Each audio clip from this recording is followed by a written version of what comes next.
Today, I'm going to show you a wild trick to getting more pawpaw fruit that not a lot of whole people know about. And it's very easy. Anyone can do it. All you need is a paintbrush and a bag.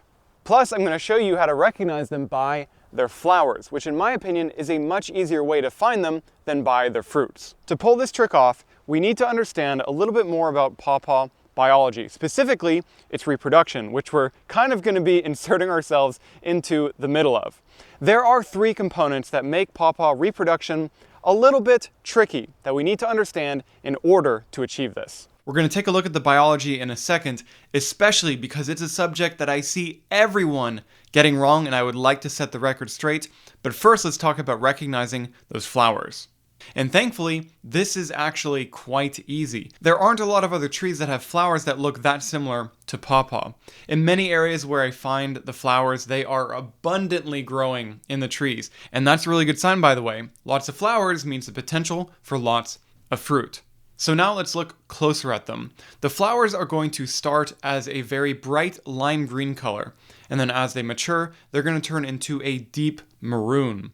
They have 6 petals on them, 3 on the outside and 3 on the inner part. The ones on the outside have deeply depressed veins that are very easy to see with the naked eye.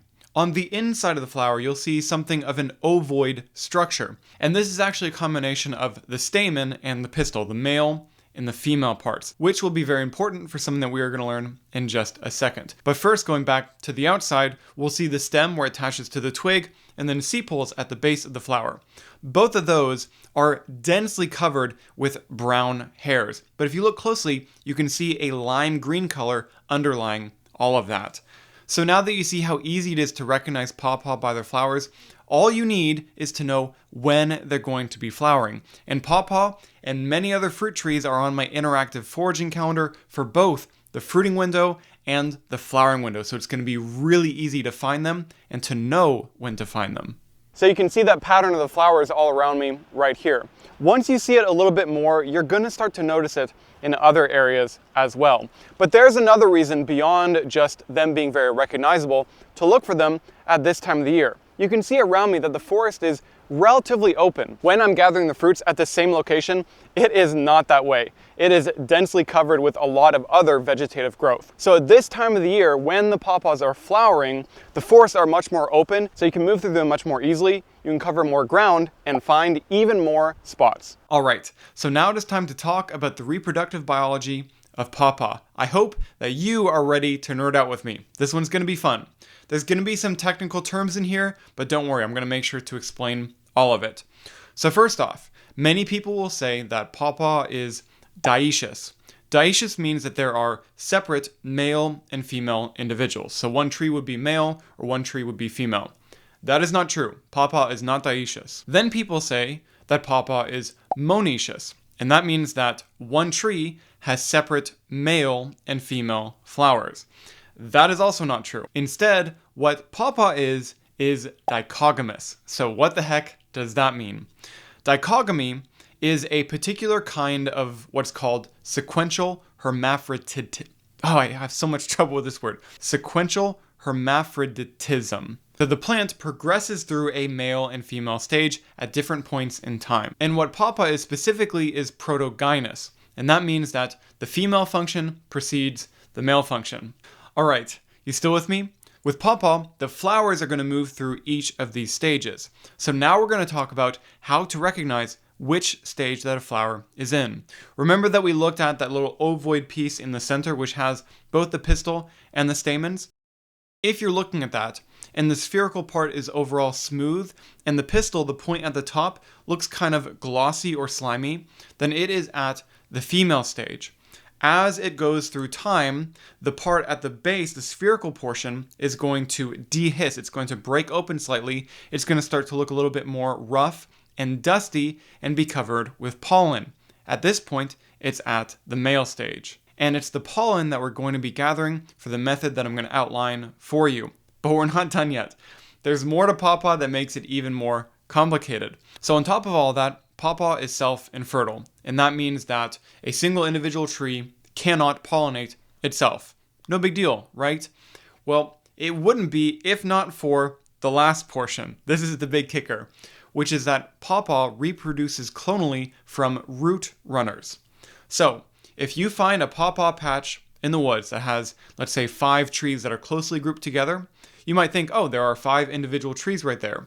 Well, all of those that look like separate trees may be one single individual that has just been reproducing clonally with those root runners. This is going to have big implications that I'm going to talk about when we're back out at the field. So for all those reasons, plus a few others, the pollination rates of pawpaw in the wild are actually relatively low. But that's where you and I come in, friends of pawpaw.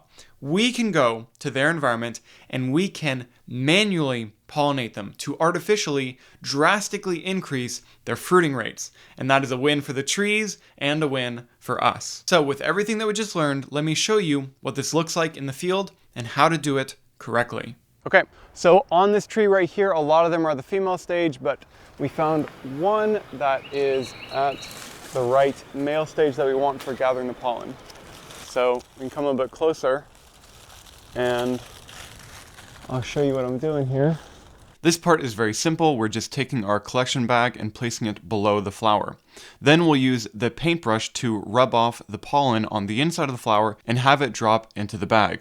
We will do this for several male flowers that are in the immediate area. And some of these trees are growing really tall with the flowers really high up, so it never hurts to have a little bit of elevation of some kind. We've got a step stool right here. We couldn't bring a full ladder out to this location, but if you can, then that's a bonus. You can reach the flowers higher up and be able to pollinate even more of them. Okay, so we have all of our pollen collected here in the bag. Now we're gonna take all of this, not to the trees around us, but to a distant location so we know we're dealing with 2 different individuals. So come on, let's go to the other trees. All right, so now this is a completely different tree in a separate location, and we found some of the female flowers right here. Here's my bag of pollen from the other spot. So I'm just gonna take my brush, dip it in there. You don't need too much. You can see that it's on the tip of my brush right here. And now, all we have to do, we're looking for that sticky part on the top of the flower. That's what we want to make contact with. Just gonna get my brush and brush it on. Just like that. That's all there is to it. We do the other ones. We have now pollinated these flowers on this incredible tree. An important practice with this is to take a Sharpie with you so that you can mark the female flowers that you've already pollinated. This will prevent you from pollinating the same flower twice, but also allow you to see how successful your efforts were later on in the season when they have fruited. And when they're fruiting, I'm actually going to come back to this location to show you all just how successful that we were. When that video is up, it will pop up right next to me, right here. And if it hasn't yet, then you can subscribe so that you don't miss it. I hope to see you guys there.